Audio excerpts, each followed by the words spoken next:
Mines.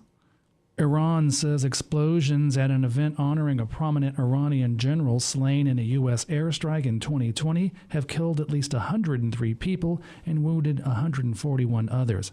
Donna Warder reports.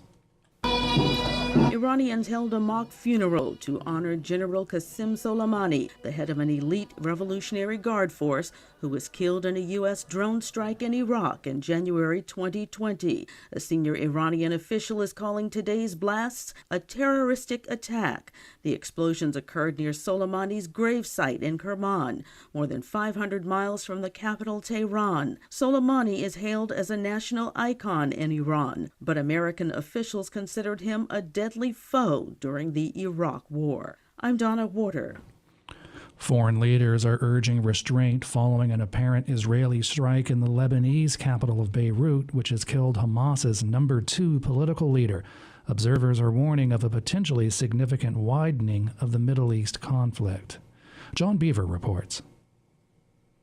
Israel has not officially confirmed its involvement in the assassination of Salah al-Arouhi at an apartment block in Beirut, but Hamas and its ally Hezbollah have condemned what they describe as a cowardly attack. Retired senior UK diplomat Lord Peter Ricketts says the situation is tense. It's the kind of tactic that the Israelis have used often in the past, and I think they will be stressing that this wasn't an attack on Lebanon or even on Hezbollah, it was an attack on Hamas.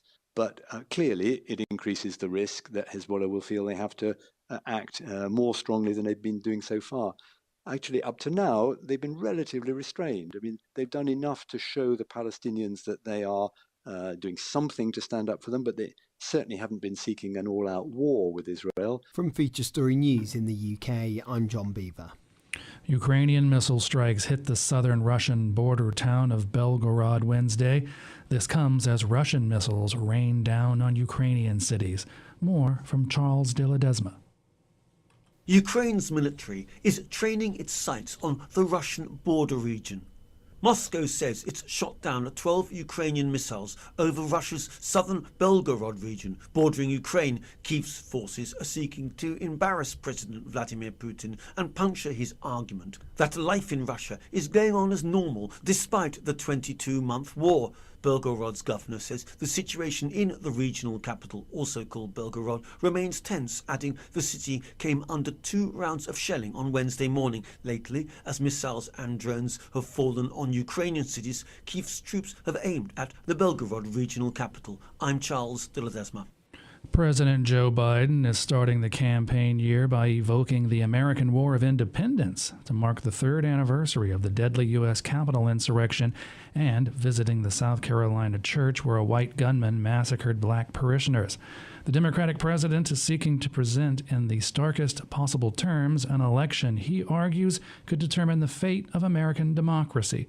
Biden is kicking off 2024 in Pennsylvania by delving into some of his country's darkest moments rather than an upbeat affirmation of his record. Former President Trump is the heavy favorite to win the Republican nomination. Trump's team argues Biden is threatening democracy because of the indictments brought against the former president. And Tesla has lost its #1 world sales position for electric cars to Chinese competitor BYD. More from Andrew Wood in Hong Kong. Less than a day after Tesla celebrated record sales in the last quarter of 2023, BYD said it had sold even more electric vehicles, including hybrids, 8% more in fact. That's 526,000 vehicles. Almost all of them were sold in China, and now it's hoping to repeat that success abroad. There are obstacles. For example, the European Union's investigating possibly unfair subsidies by Beijing. And although BYD is not that well known globally yet, the legendary investor Warren Buffett spotted its potential ages ago and first bought shares back in 2008 when it just made batteries for other companies' cars. Since then, BYD's share price has risen more than 35 times. Andrew Wood, Hong Kong. And I'm Max Pringle. You're listening to Sojourner Truth on Pacifica Radio.